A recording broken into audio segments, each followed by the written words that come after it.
कल्याणकारी राज्यामध्ये बाबासाहेबांनी राज्याच्या 5-6 महत्वाच्या जबाबदाऱ्या आणल्या.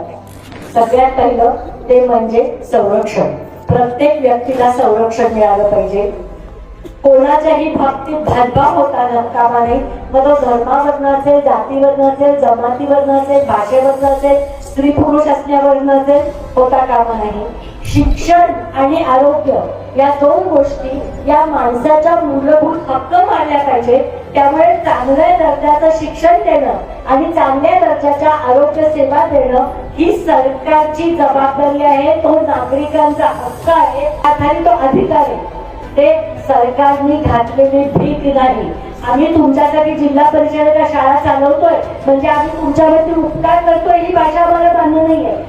जिल्हा परिषदेच्या शाळा चालणं, त्याच्यामध्ये पहिलीपासून इंग्लिश शिकायला मिळणं, जिल्हा परिषदेच्या शाळांमध्ये कॉम्प्युटर असणं, मुलांसाठी वेगवेगळ्या खेळाच्या सोयी असणं हा प्रत्येक मुलाचा हक्क आहे. मग त्या शाळा मराठी माध्यमाच्या असो किंवा उर्दू माध्यमाच्या असो, प्रत्येक जिल्हा परिषदेच्या शाळांमध्ये या सोयी असल्या पाहिजेत. ही भूमिका वंचित बहुजन आघाडीने घेतलीये, कारण बाबासाहेबांनी तो आपला हक्क मानला होता.